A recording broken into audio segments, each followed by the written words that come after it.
Greetings, Civ fans. I'm Anton Stringer, one of the designers for Civilization VI Gathering Storm, and I'm here to talk to you guys about the Antarctic late summer update that we're doing for the game. We've been very happy to see all the feedback so far. We've been making lots of balance fixes, lots of bug fixes, and some exciting new UI features as well that'll really help the quality of life. So we're here to talk about it again. It's coming out soon. So here with me in the studio today, we have Ed Beach, lead designer for Gathering Storm, and the beloved Carl, our lead QA tester for Gathering Storm. Hey, it's great to be here again. Yeah. We wanted to touch base with the community again. It's been really just fantastic the last 6 weeks to see the response to Gathering Storm, to see all those great screenshots with tile yields, to hear about the playthroughs everyone's having with the new civs. Yeah, lots of great canal placements. Yeah. So we're just really happy that the community's embraced all the new features that we're bringing to Civ for the first time with Gathering Storm. And so we wanted to make sure that it got the fine tuning and polish and love that it deserved. And so this is sort of our first step down that road, and we wanted to share exactly what we're doing with everyone. Yeah. So what kind of gameplay are we going to be looking at today? So we were thinking about which Civ we wanted to show off. Yeah, and there are a lot of things to show off. A couple good choices, yeah. A couple that have gotten a lot of change. We thought about India for a while, since they have been changed quite a bit. But we really wanted to kind of talk about the new pillaging changes. Yes. And the Civ that's benefiting the most from the way we've tweaked pillaging is Norway. Oh, yeah. The beloved Norway. Vikings. So once again, we set sail with Harald and head out with our Viking longships to do some damage along some coasts. And so that's sort of what we wanted to show off here. Yep. Cool. So I guess let's jump into the game and check it out. So there's our beloved Viking King. So Carl's going to be driving today. Carl and I have made a piece of cord for today. Yes, we have. Finally sitting back down together. So we'll get back to some multiplayer business at some point. But for today, we're on the same team. As a quick side note, one of the many Civ balance tweaks we've made is we've made Canada stronger and we've made Hungary a little bit weaker. And that has nothing to do at all with the multiplayer showdown that happened. It's just a coincidence. A little bit, yeah. But there may have been some inherent balance issues there that could have contributed to the way that stream went. Right. So claims QA. Okay, whatever. Okay. But they said it was fine. Yeah. So what have we done with Norway here? Okay, so the main thing is that we love the way that we had changed pillaging for Gathering Storm so that it would scale through the ages, so that it still feels like a very, very powerful move. Even in the Renaissance industrial. Even later in the game. Right. But players were really tapping into the fact that you could get science and culture all over the place from that. And we took another look at that, and we decided that, okay, that is getting a little out of hand. Yeah. So what we wanted to do was we wanted to pull some of the science and culture out. So we did not, everyone can still get science and culture from pillaging, but now you have to find those district targets. Yeah, so campus will give science. Campus, theater square, those kind of things can still get you science and culture for no matter who you're playing as. But where we made the changes are sort of the improvements, the farms and the mines and the pastures and the plantations along your coastline. Those will only give you science and culture if you're playing as Norway. Right. If you're playing as anyone else, it's either basically the mines give you gold if you're playing as someone else, and all those other the quarries and the plantations and the pastures, those give you culture, gives you faith. Faith, right. They used to give culture. They used to give culture. But Norway gets both. Right. And so we're going to show that off, and we're going to make sure we make a point of raiding a bunch of unprotected shores. I actually have that set up already. I've got a couple of Viking longships up here ready to go. We're going to be raiding Indonesia.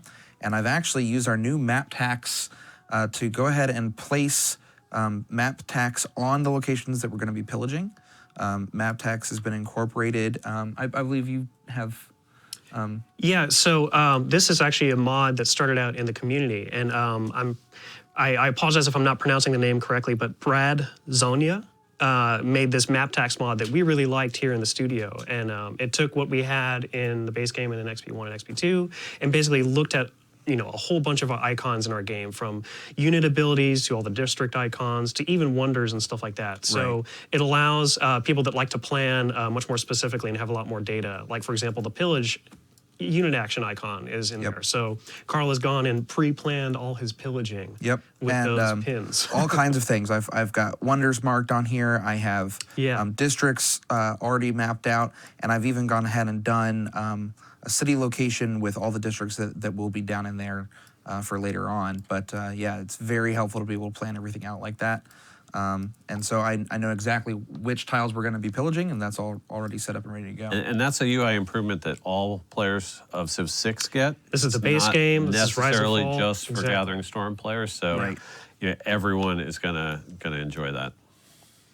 So you're swapping to the raid policy, which I believe got a little bit of a number change. It did, yeah. It went down. I believe it was 100% before. That's what I recall. Now it's down to 50% because we got some feedback that was perhaps a little bit strong. Yeah. So we've And tweaked it the some. total war policy that follows it and replaces it later in the tree also got the same kind of adjustments to it. Right. So Norway, not only do we have this special pillaging ability for them, but we wanted to make sure in this game we showed off all the other things that make them great. So we have a longship who's crossing right across the ocean to find the other continent. We have some stave churches here that have been built. There are actually a couple of places where we have just amazingly good holy sites based around woods, and the woods being adjacent to where the holy site and the stave church is. You also got the Dance of the Aurora Pantheon. I do have Dance of the Aurora on. So I'm getting adjacency or faith adjacency for the tundra tiles, and then the stave church here is giving me for wood. So I've got 3 woods here. And that also buffs coastal resources, so this is getting +1 production from that as well. And so does this fish up here. A spot for another holy site adjacent to it, just I do up here from this city. That could be pretty much just as powerful. Right. And you're using this to spread the good word of, what's your religion, Carl? My religion, let's see if anything pops up there. It does not. My religion is unprotected seas. Very fitting for Norway. And I've gone ahead and taken the crusade belief so that our units are going to be stronger when fighting up here in Indonesian territory, because we've spread that to all of her cities. So Indonesia believes in the unprotected seas, but they don't know the full implications of what that exactly means yet. Not yet, but they will soon. We've gone ahead and denounced them so that we can declare a formal war, reduce our grievances. It's very important to be aware of a denounce before a war happens, isn't it, Carl? It is, particularly to notice the notifications that appear when that happens and not be distracted by Carl's Donuts. We can only hope the guitar being on the live stream for the first time. Being on the live stream for the first time, having people ask me questions, right? Yeah. But we've got Temple of Artemis here. It's a really great spot for it. There's plenty of resources around here that are getting boosted from that. And the production for it was pretty fast in this city, so I went ahead and squeezed that into my production queue. So the other really, really cool new UI improvement is our map search feature. Yes. And we're probably going to come back to this over and over during the live stream. Right. But you've got like 6, 7, 8 longships out there right now, and like some are exploring across the seas, and some are getting ready to hit Indonesia. And I think you have a secondary fleet in another coastal area as well. I do. So this is like the perfect situation where it's like, I can't remember where all my assets are on the map. I need to figure that out. And so this new map search feature that we have here allows you to type any string that might appear in a plot tooltip. Yeah, that's where it gets the scours all of its data from plot tooltips. And once it's gone, you've said, go ahead and search for me. What it does is it finds all the tiles where that string is appearing in the plot tooltip, and it will, highlight them all, as Carl was just showing, and you can just cycle through all of them. So, that's one use of it, but like I found so many different ways that I want to use it. I was playing a game recently, and Teddy Roosevelt was getting just clobbered by one of the other AI civs, and I couldn't even find any of his cities anywhere on the map. And so like, Teddy, where have you gone? Yeah. And so I just bring up the map search and I type America in, and it said 16 hits, and it was all the tiles that he had left plus a couple. He was down to just Los Angeles. Yeah. So yeah, that's not a good sign when you only have 16 hits on your Civ name. Yeah. But it was no problem to find it. Or you have another game where you're late in the game and you're trying to find that aluminum resource or that Yep. uranium resource. One of the original, I think, uses that we intended for this was we were looking for a way for players to be able to find resources on the map. We realized that was an issue, especially, hey, I'm late in the game, it's crowded, maybe I have aluminum, but there's a district over it. So That's we're like, the big one, yeah. yeah, we'd actually originally talked about a resource lens of some kind where you could go into the lenses and say like, hey, highlight or like color code all these resources. But Kevin Jones and our graphics team, came up with this idea of this map search, and he tried that out, worked really great, and we iterated on it so you can do the search history and find different numbers of hits, and it does some optimization so it doesn't slow down the game too much, and ended up as a great tool for It's players. really multi-purpose, Yeah. super. I think players will invent. You can do things like, I want to build a certain wonder, but I know I have removed the fog of war from quite a bit of the map. Right. So if somebody else is building this wonder and has a partially built version of it out there, Oh, that's borderline cheating. it is borderline cheating. It is borderline cheating. But, my scouts have seen a lot of things. That's true. And I have trouble keeping track That's of what true. my scouts have seen. Yeah. So, you can search for that wonder name and all of a sudden, there are 3 other people building this wonder. Maybe I shouldn't start this one. Yeah. So That's they're a really just, good point. the more you play with it, the more, things people, that I come up with, and I'm sure the community is going to go nuts with finding, really cool ways to use it. Definitely. And so I think, Carl, didn't you say that was how you planned it out, where to put all your coastal raid Yeah, pins? I searched for all of the... Search for pasture and plantation. Exactly, yeah. And any that highlighted in Indonesia territory, I went ahead and pinned. And I believe the map search is one of the changes in this upcoming update that will be not just for Gathering Storm, but like the map tax for all versions of Civilization 6. So if you haven't bought Gathering Storm yet, you should, but if you haven't, you can still enjoy this. Right. We won't be able to search for volcano, for instance. That's true. unless Wouldn't you it be have cool to search for like flood barriers Yeah. and volcanoes? Yeah. So let's talk about the diplomatic situation here a little bit. I think, She's calling me out. yeah, She wants to know. you're going right by her lands with all your ships. Yep. So she's giving you the troops on my border warning here. And I had planned on doing a formal war, but if I use my troops are merely passing by, then I'll have to break that promise later, which is also not good. So I'm just going to go ahead and do the surprise war Okay. you are. and declare war now. And I saw John Curtin was in this game. Who are some of the other civs that we have? I believe Scotland. Robert the Bruce is here. Okay, so he's not going to like the fact that No. we're... Nope, there he is. There he is. Okay. As predicted.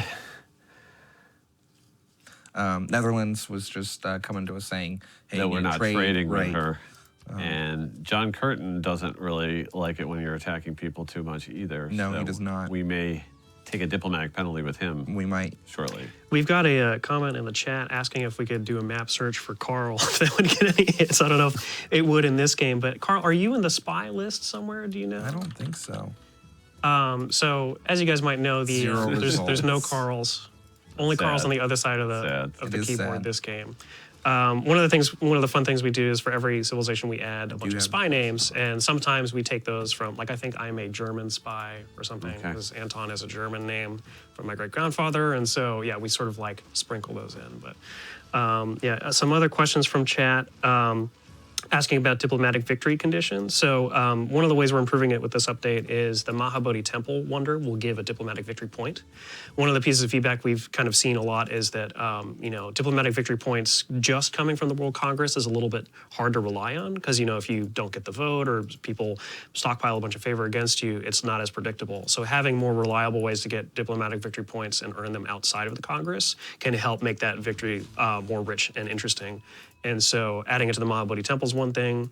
We've also tweaked a bit about how send aid requests work. So I think you will get less score if you're like at war with the send aid request target. Because before there were ways where even if you're being a really aggressive player, you could get a lot of favor and get some diplomatic victory points that way. So we've made we've made diplomatic victory points more, you have to kind of be the nice guy, right? And you have to build some wonders and stuff. So that should temper Polluting that. with a lot of CO2 is also. Yes, actually, yeah. So having a lot of grievances and having a lot of CO2 emissions will decrease your favor per turn. Right. Yeah. So Right. that'll also. Not only the diplomatic victory, but also in terms of that favor that goes towards the diplomatic victory. We've looked at how you're playing as sort of a key driver for those things. This is specifically like we had noticed some people at launch were winning a diplomatic victory by being really mean, polluting the planet, and then sending aid to everybody that they drowned. So we didn't want that to be the way to win. Right. Yeah. So yeah, we made those tweaks. So I think Carl in our game has gotten 1 or 2 coastal raids off. I noticed one where you pillaged, it was either a pasture or a plantation, I think, and both the, you can see with the floating text that comes up, you get both the culture award and the faith award. So they come up, floating up one after another. And I actually finished a civic off of that as well. Okay, great. Uh-oh. You were right. He's declaring war on me. Wow, okay. So you have 2 wars, but I don't think you have much of a land border with anybody. You have a little bit of a land border with a little the bit here. Indonesians, but hopefully our Navy's going to protect us here. Well, and I also have some land units coming over. This scout has the ambush promotion, plus 20 combat strength, and is able to take a hit from a war cart or a chariot because of that. And survive. And survive. Okay, and you have 2 more long ships down here along the Australian coast. I do, yeah. You can... Which I had tried to explore with them around here, but I hit ice. Okay. So I wasn't able to keep going. But they are proving useful now. And so you mentioned ice. That's actually a pretty good segue into why we decided to come up with the bizarre name for this update. So it's the Antarctic late summer update. Right. And so it is only going to be late summer in the Antarctic for a very short amount of time. But with both the Maori in the game, we wanted to represent the Southern Hemisphere in our seasonal naming of patches yet again. We had done the Australian summer update before. Right. Yeah. And then also, Antarctic is one of those areas where climate change hits particularly hard. And, a big part of this update is sort of massaging some of those climate change mechanics and coming up with the balance changes we need to kind of tweak them into the right place. And I think, kind of what happened was we were balancing a bunch of systems simultaneously as we led up to Gathering Storm. So not only were we figuring out how all the climate change mechanics need to work, but we were also trying to figure out how resource consumption was going to work for units. Right. Yeah. And how much maintenance they should cost and all that sort of stuff. After doing a bunch of analysis after the game launched, we realized that, the CO2 emissions from buildings was actually in a very good spot. Yeah. And it was just the fact that there'd been some late breaking changes in the way units and strategic resources interacted with each other, that we had kind of thrown the CO2 balance out of whack. And that's why people were experiencing climate change too quickly and a little bit too early in the game. Right. So it's just a matter of looking at the CO2 output from units and making really just 2 changes there. One is that we just put an overall 50% reduction on the CO2 output from units. And we also wanted something late in the game so you could kind of shut those off even further. Yeah. So we picked the advanced power cell technology, sort of represents those very fitting hybrid vehicles and other things that we're getting to these days. And so that's another dampener on the CO2 emissions from units. And so once you have both those in place, then all of a sudden, the unit 25%. CO2 emission is really starting to flatten out compared to where it had been before. Yeah, we really liked the, one oil being used to generate 4 power and 1 oil being used as per turn maintenance for some units. But yeah, the CO2 emissions that it felt with just didn't feel quite right. So making those tweaks leads to a lot better pacing. And overall, it seems to stretch out the climate change phases. So you don't kind of run through them quite as quickly as you did on the vanilla release. But also, if you do get to those later phases, there are a lot more dire consequences. Right. So we could actually, why don't we pop up the climate screen real quickly, distract Carl from his ongoing coastal rating, and just tooltip over phases 4, 5, 6 here, so we can see that that's sort of the tipping point where all of a sudden the planet has gotten, things have gotten so crazy in terms of weather effects that not only are you getting very, very frequent storms, but you're also going to be seeing a desertification mechanic where some of the tile yields that were added onto the map earlier in the game are going to start getting stripped off. Yeah. And so I looked at the feedback from the community. A lot of people are like, why doesn't climate change, knock the fertility of tiles down? And I totally agreed. I thought that was a great way to go. But there are a lot of things within our game that are dependent on terrain type and matching up this improvement on this terrain type, this wonder on that terrain type. So that's a very difficult thing for us to change at this point. Yeah. But what I had thought about was, well, it's silly if we're increasing the frequency of storms late in the game. It makes no sense for you to be getting even more tile yields and fertility because we have even more storms. What we need to do is change the effects and sort of the parameters on the storms so that late in the game, all of a sudden there's this tipping point where all of a sudden instead of the planet getting more and more fertile, we're actually doing destructive things to the planet. So that's where we ended up right now. And you do get the sense when you're playing the game right now that, wow, I had this great planet and all of a sudden things are starting to get wrecked a bit. And that's sort of the feeling that we wanted to have. And now that climate change starts later and it takes more to pump enough CO2 to make it happen out into the atmosphere, you have better control over it. And so you can get to the point where like, oh, wow, I was able to just avert catastrophe and we only got to climate change level 4 or something like that. Right. It wasn't too bad. So back on the Norway front, what are we up to? We're moving in on Australia, and we've been doing some pillaging over here along the coastline. So making progress. Okay. Finished more civics because of it. Actually got a couple pride moments because of it. And they mostly had the improvements they're going to give us culture and faith. Yep. Not much in the way of science, right? Right. Okay. Which we're trying to get to berserkers, but unfortunately nothing has been science so far, so we haven't been able to rush that. That might change over here with Australia, though. Yeah, if someone has a campus on the coast. Let's see it though. There's a campus here. Okay.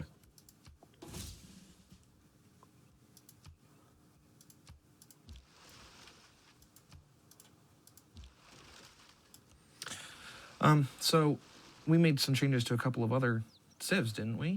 We did, yeah. Actually, we went back and took a look at lots of base game civs and made a lot of tweaks. One of the ones that I helped with was India. So we made India stronger with religion. They get more spreads for all of their missionaries.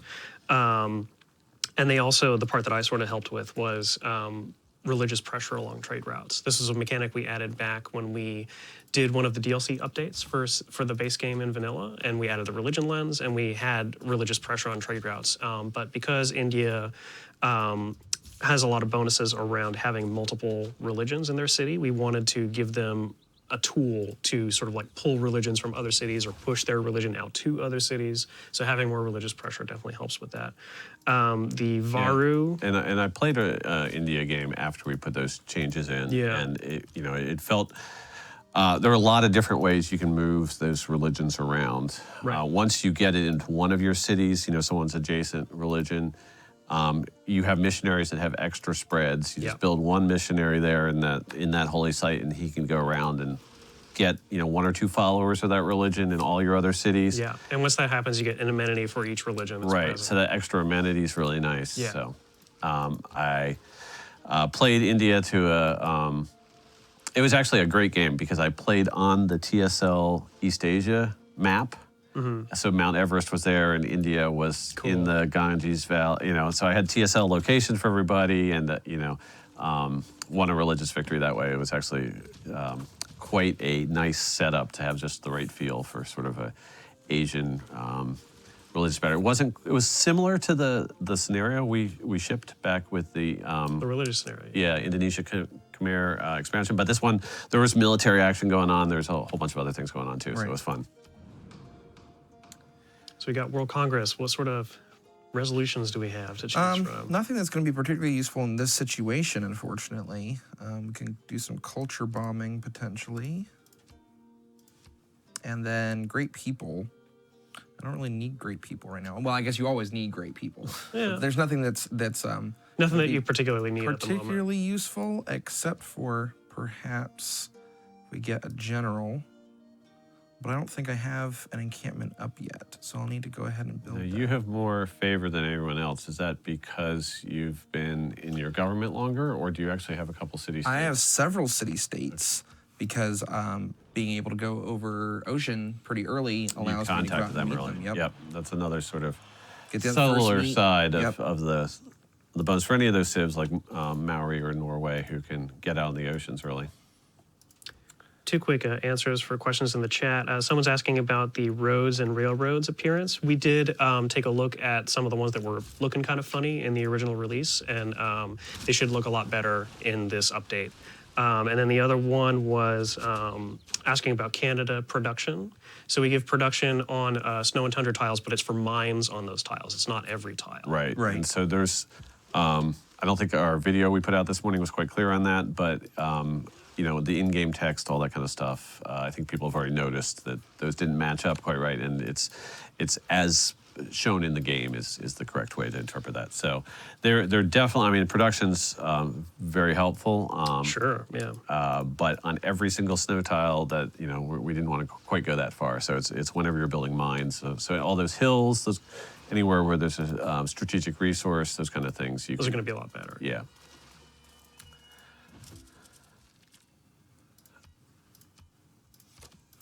I believe there was a similar thing. You may have mentioned this already, but the Maori building has the faith is reduced as well. So it's one Right. culture, So one it faith. used to be +2 culture and faith, and now Right. it's +1 culture and faith. And Right. I believe our patch video called out the culture, but it's for faith as well. So yeah. And the unique unit, like the Indian Varu, we decided to make those sort of area effect buffs not stack. So it'll happen once, but it won't happen more than once. So now Because it's we noticed that was a entirely little bit too good. consistent between the Varu and the Yes. Toa and the way Great Generals are working. So all those things follow the same rules. Yeah, Yeah. exactly. And players shouldn't be concerned about the strength of that. The Maori are still plenty strong. Yeah. It is not a concern. They don't have problems with their tile yields. No, they don't. So, but those have been some of the most fun, game reports and screenshots and stuff going up on the community. Seeing stuff from that, yeah. Yeah, they've had some really cool combinations of what you can do, and especially those unimproved features, the rainforest, the woods, all those places where people have noticed that you combine a governor in with it and some of the other bonuses, and you can get great yields. Those are Yeah. still very, very good. Yeah.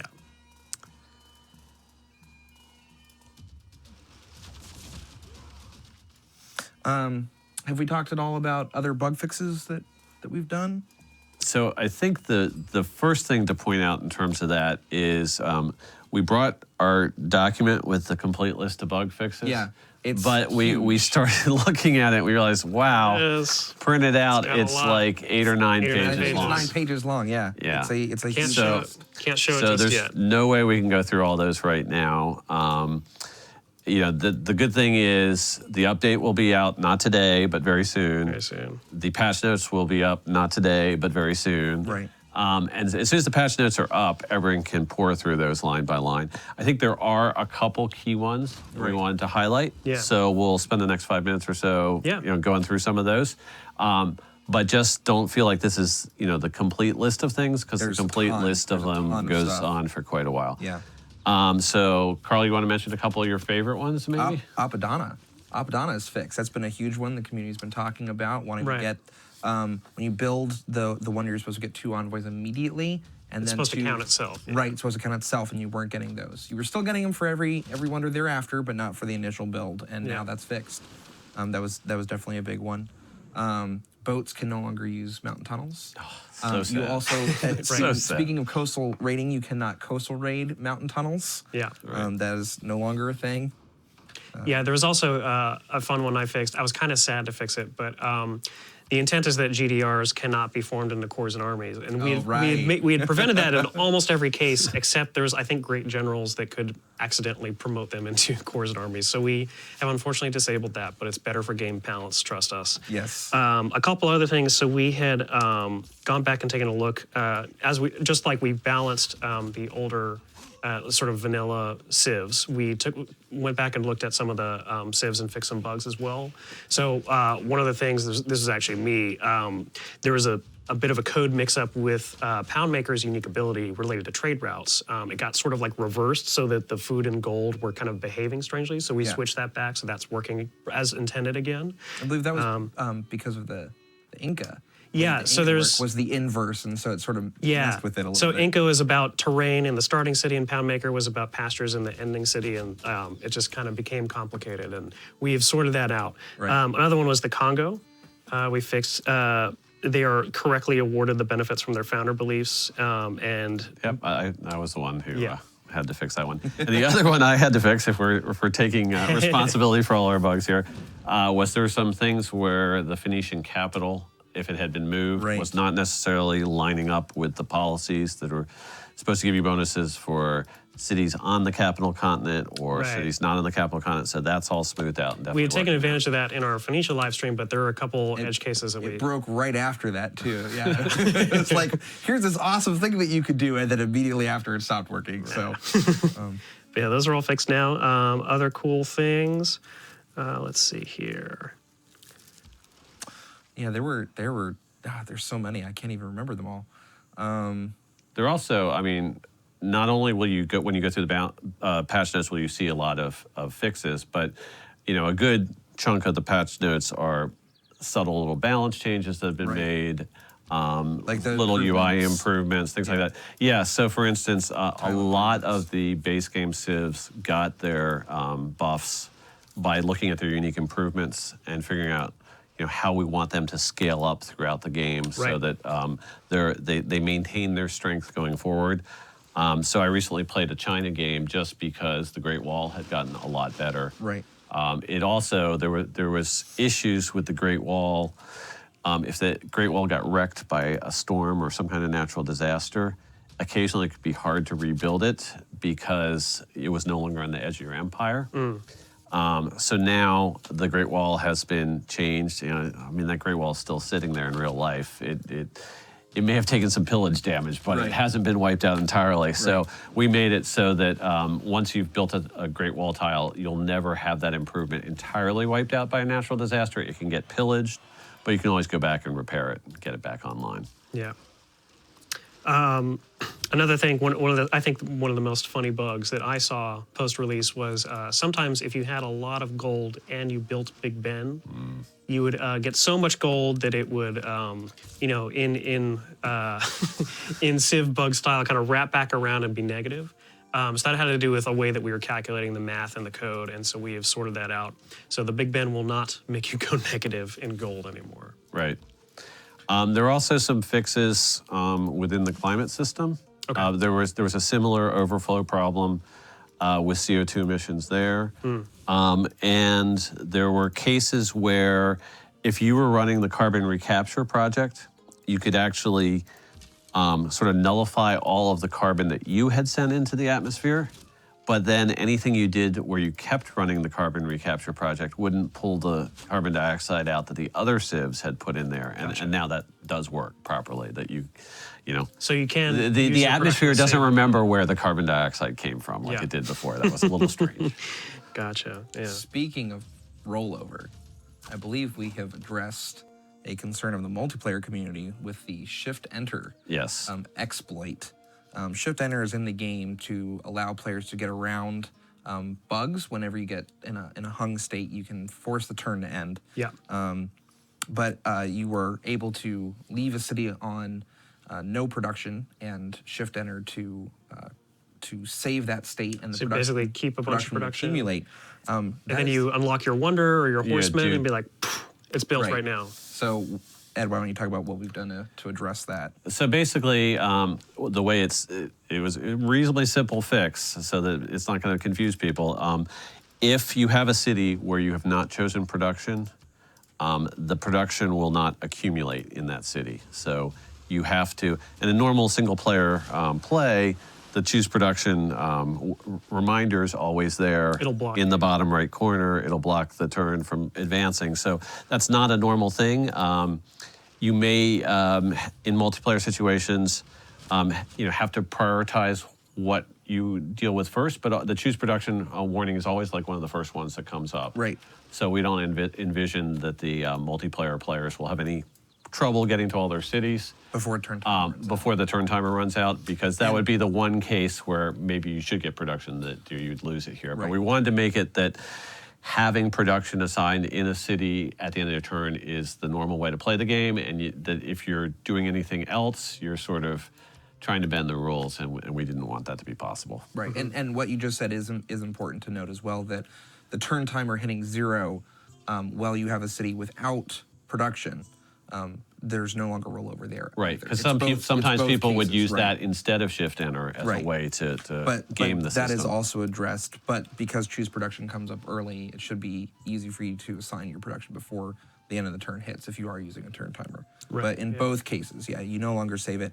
And normal production rollover is unaffected by this. So if you're producing a wonder, you finish the wonder, have production left, You'll still start get a to new keep wonder, you still Right. get to keep that. This is only for turn timer and shift enter. Yeah. Right, and only for cities where there's nothing, no assignment. Nothing has been assigned. Right. So a single player person really, shouldn't really see any difference. Right. One of the favorite things that I added for this update was the ability to decommission power plants. This was something that we had seen on the forums after release. I did a lot of the power system implementation and design, and people caring about the climate and stuff. It's really cool to see. Like you build a coal power plant, maybe you switch it into an oil or a nuclear later on. But people were wanting to say, hey, like, what if I can just turn off my power plants? Like you build enough solar farms, you build enough offshore wind platforms and stuff like that, and you just want to just shut off your power plants.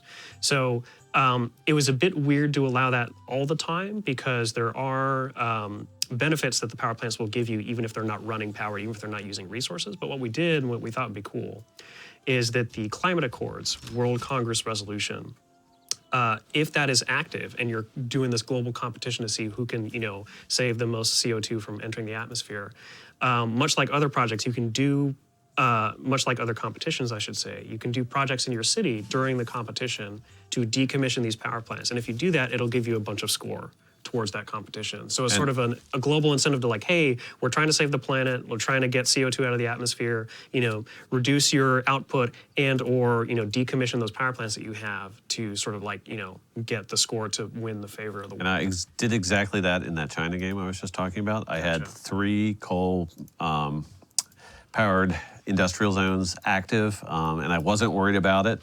I was like, yeah, I'm going for the science victory. I'm going to leave this planet anyways. So, I'm not going to be too worried about my CO2. And then the climate accords came up, and I didn't want other people to get that diplomatic victory point. There were some people that were very close. I was playing Immortal difficulty. It was a game where I couldn't really afford to let other people get the diplomatic victory point. So I was like, close, it just makes sense for me strategically, actually, to shut off my coal industry.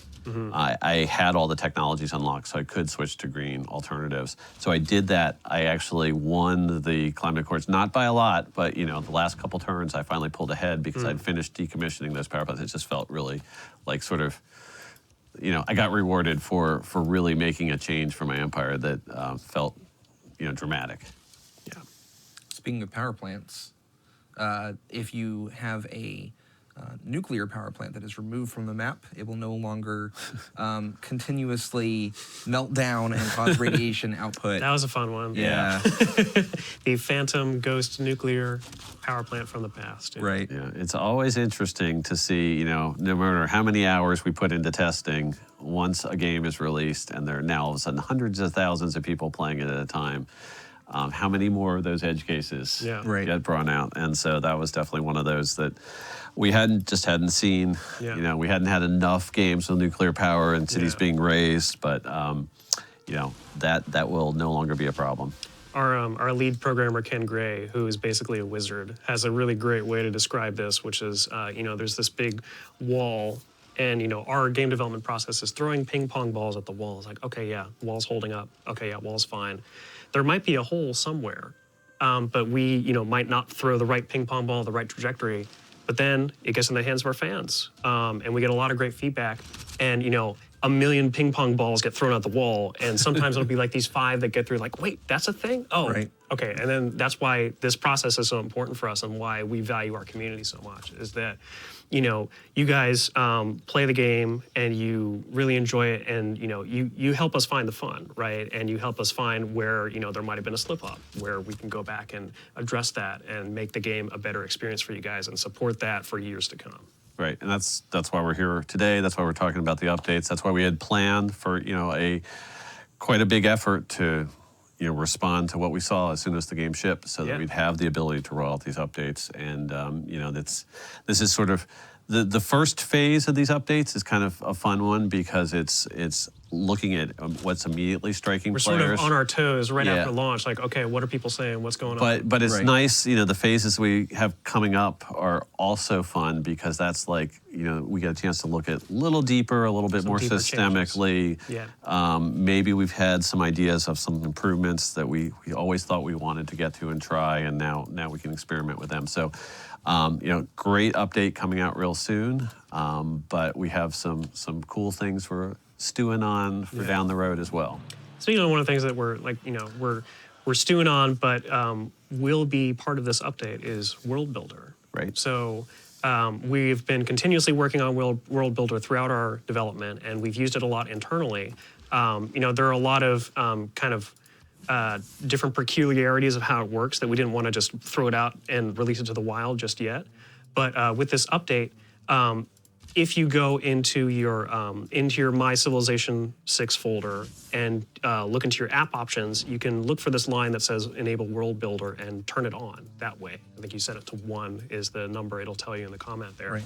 But if you do that and you go under additional content in the main menu, you can open up World Builder and experience what we call basic mode, which allows you to let loose your inner cartographer and scatter resources across the map. Use different brush sizes, different terrain types. We showed a little bit in the patch preview video that went up this morning, and we'll be talking about that more as it comes. But we really look forward to seeing what you guys have to come up with World Builder. And just in terms of like, what's this basic mode? What does Right. that mean? The advanced mode is what we really use for our in-depth sort of historical scenarios, where Stuff like Black Death and stuff like that. yeah, where we want to place cities owned by players and mark off territory and those kind of things. So that's an important tool for us on those type of scenario work. But the basic mode is really what I think most of the World Builder fans are really looking for. That's the map, the geography. That's the placing things on the map, getting your natural wonders down, deciding how you're going to divide up continents and really sort of paint a world that you want to play a game on, or you want your friends to play a game on, whatever. Yeah. And that's all been updated as well to handle some of the new Gathering Storm mechanics. So you can place volcanoes, you can place all 3 different types of floodplains. You can mark things as coastal lowlands that are going to flood later in the game. So there's tons of cool possibilities in terms of how you want to set up your world so it'll respond to all those things. So I'm really looking forward to seeing what everyone can create with World Builder here. Yeah. I was messing around with it a little bit earlier today, and it's just really fun to, just create a world of your own and, let loose your inner game designer and, come up with a multiplayer map if you want a particular layout or a particular, I'm going to start over here and you're going to start over here and it's going to be balanced or it's not going to be balanced or whatever you want to do. Right. I get this natural wonder and you can have this other one, but I Right. want this one. And, Yeah. yeah. Or different regions of the world or, the real world, worlds that are not real but are cool to recreate, stuff like that. Right. Yeah, so a lot of fun things to come with that. I wanted to ask too, so another change you made with the climate system in the update is to sort of decouple the sort of disaster slider from the CO2 emissions. So the CO2 emissions, we did a lot of different pacing, we changed what the phases meant. But we realized, I guess, that disasters should be kind of a little bit more separate from that. You want to talk about that? Right. We just wanted to, initially my thought would be that, if you wanted to move that disaster setting over, you wanted just as much mayhem as possible. And part of mayhem was sort of not only would the volcanoes go off more frequently and the floods happen more frequently, but your sea levels would rise sooner. But I think what we sort of found the more people played with Gathering Storm is that there was also people who just liked the game of trying to decide where to settle, and maybe I want to settle in a lot of those places that are going to pick up fertility, and maybe I'll adopt the governor that's going to protect me in the right cities, Do that risk reward. Yeah, and really push up the risk reward. But they didn't necessarily want to, have to push through the tech tree faster to get to the flood barriers and those kind of things to stop climate change. So just decoupling them gives players, better control over. If they want climate change to happen faster, they can always build a couple extra industrial zones and push up the pollution level, there's some civs. Egypt is actually, if anyone hasn't played with Egypt after Gathering Storm has come out, you should absolutely do that, just because it's really, really fun to have a civ that doesn't get affected by flooding. Right. And you can just let the floods come on down, and you're just getting so much fertility in your river valleys. And so they're a civ that wants that slider all the way over. Yeah. But they don't necessarily want climate change faster. Makes sense. So just having those decoupled just seemed like a better way to go. Yeah, and especially now that later climate change phases will actually remove that fertility. Like, you might want to have a bunch of disasters, but keep the planet very safe and green and stuff still. So yeah, that makes sense. You mentioned Egypt. Some of the that's one of the many civs we took a look at in this update. So we've changed the Egyptian chariot archer to not replace the heavy chariot. So it's kind of like its own standalone unit now. You can have both if you want to. Another change we made is the Sphinx now provides +1 culture if it's built on floodplains. Can't be on snow hills, tundra hills, because it would look kind of weird there, however cool it would be. And it also gives +2 appeal to its tile, because you can put it on floodplains and they're not a super appealing tile to begin with, but a Sphinx can sort of level that out. And you can't put it next to another Sphinx. We made a similar change for seasteads. We noticed people were kind of like stacking seasteads right next to each other, but we've made it so that you have to kind of like leave some space, some international waters in between the seasteads so they can, have room to grow. Be their own little community out in the ocean. Yeah. So Carl, back to our game. How are we doing? It's going very well. We're about to take over a city, actually. She offered peace. I didn't like the peace deal. I didn't think it was good enough. Yeah. I think that she might give us more if we have one of her cities in her offering to return it. So pillage everything, take the city, trade the city back, let her repair all the stuff later in the game, do it again. Pillage round 2. Pillage round 2, yeah. Because pretty devious strategy. her seas are unprotected, friend. Yeah. And she believes in that religion. She believes it, right? Yeah. She believes in those unprotected seas. Yeah. Now, I have not been spreading my religion. I actually have a ton of faith right now. I took a religious golden age, and I just have not been spamming missionaries because, this sort of bogs down moving and everything. I didn't want to be moving 50 missionaries in the middle of this. On the raiding here. Right. Have you been pillaging with your armies or just with your fleets? I have been pillaging with both. I actually have that ambush scout down here running around pillaging tile improvements. I forgot to double pillage, double coastal raid the campus here. I moved the ship away before it could finish. But now that job is finished, and it's been going very well. They look pretty wrecked. They so are. that city you're gonna get, you may not want to keep it. No, I'm going to trade it back. Carl, there's a request from the chat that you also take over Cardiff and rename it Carldiff. Cardiff has walls and is going to be a much harder target. He has one longship against it. Okay. One longship. Well, I can move units over there, but they have this mass of swordsmen that they actually, for a while, they were using to protect these tiles, so I couldn't even go in and pillage. But yeah, they've been. What about the city we're taking here? Is there any way to add a Carlness to it? I mean, we could. And then you can... Carlaram. There we go. Okay, and now... That might satisfy chat. Okay, now you got to re-map search for Carl and see if it comes up. Oh, but see, notice it in the search history. You get your 5 most recent. Yes! There we go. 16 Carls were found. I actually think we should do a map search for pillaged right now. That's, see Just where all the smoke is. How many, tiles we've left smoking and ruined.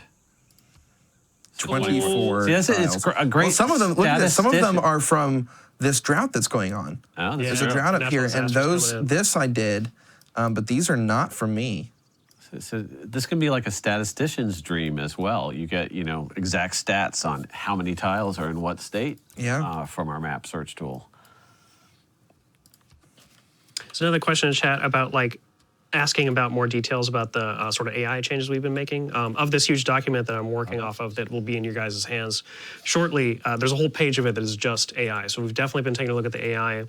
Just a few highlights related to the sort of diplomatic deal system.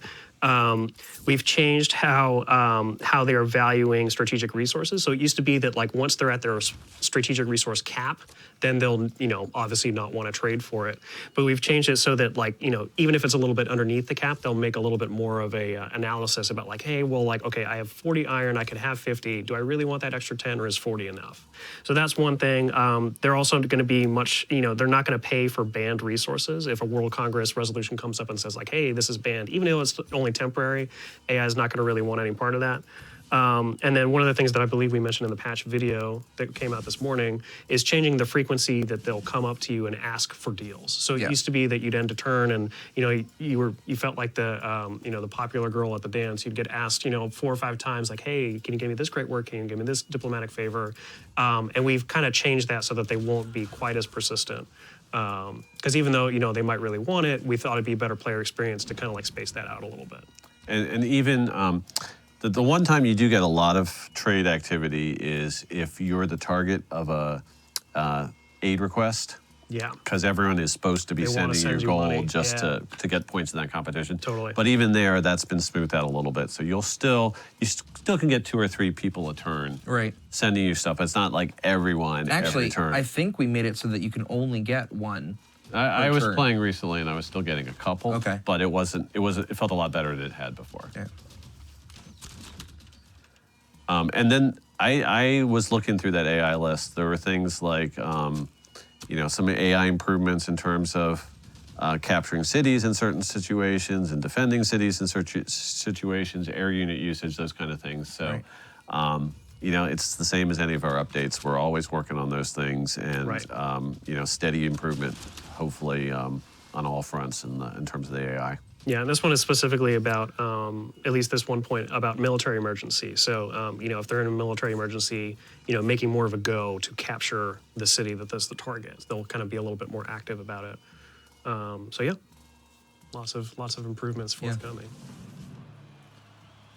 How are we doing towards those berserkers? I love seeing the custom. I've converted. Oh, we have some religion berserkers. Okay. I converted Valletta without even sending anything over there. They believe the faithful followers of unprotected seas. Probably because the their seas pressure are from- unprotected. That's true. Well, and also you have them on 2 or 3 sides now. Yeah. Yeah. But yeah, I didn't even send anything over there. Not a single religious unit went to Valletta. Okay, so what's the strategic point where it's time to offer peace so they can not- start rebuilding? She has not come back to me yet. Okay. And I'm going to, I used the open borders to get through here. I'm going to send this guy around over to Towards Australia. towards Australia here. And what's John Curtin thinking? Has he Yeah, been is offering he still causing trouble? He is or- not. Yeah, he is causing trouble. I actually didn't check the combat preview before attacking with a longship and lost the longship. It was a little bit damaged, but it was doing pretty well, and it got one-shotted. I think it might be time to back off over here because I just healed this guy and it's already super damaged again. So I'm going to move him out. Promote him up.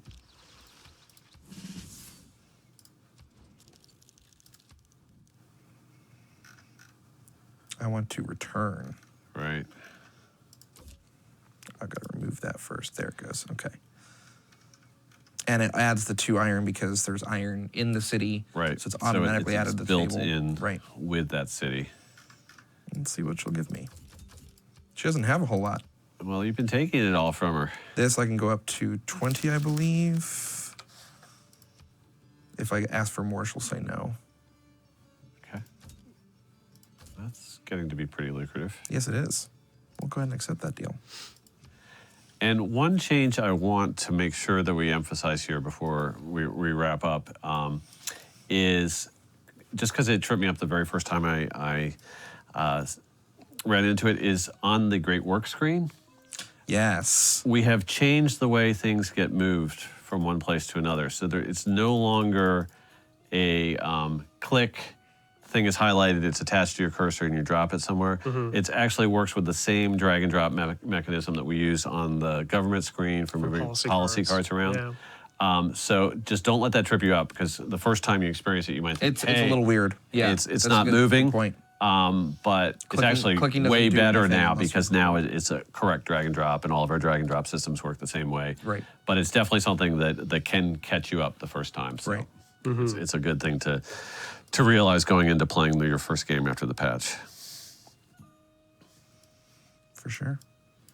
Also, just a quick note, shout out. I did hear back from our modder that made the map tax system, and is Brad Zani is how you say his name. So thanks again to Brad Zani. Nice. It's a really cool mod, and we're happy that we were able to include it in the official release. So.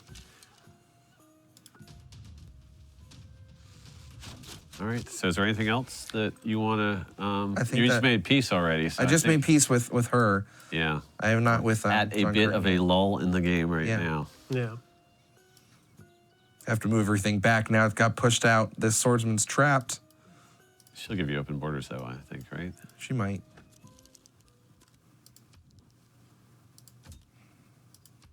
Unprotected seas, unprotected borders. See if I give her. She's only cheaper. valuing that, yeah, barely. Get my swordsman back, and now I can actually go ahead and keep moving through here too. Yeah. So I guess I'm curious, Carl, since you play the game a lot. We talked a lot about climate change today. What are sort of what's in your mind when you're playing? Like, when do you go, all out polluter versus try to save the planet? That depends entirely on the kind of game I'm trying to do. Yeah. Like if I'm trying to do something diplomatic, obviously I don't. With the changes to the way the favor works and the competitions work with that tax, I no longer just pump out CO2. Yeah. It does matter. You can get a pretty hefty hit sometimes. But if I'm going with a warmonger game, obviously you need a lot of units, and that's going to cause a lot of CO2. Yeah. Even though we've halved it, Less than before, but it's less than before. But sometimes you need a really big army. Why would you need a big army, Carl? If you're taking nefarious people things over, or if you're going for a science game, you need a lot of production, Right. And that you usually end up Powering with those factories, a sure. lot of factories, a lot of power plants in that case. So, those it sort of depends on what you're trying to do and what civ you're playing.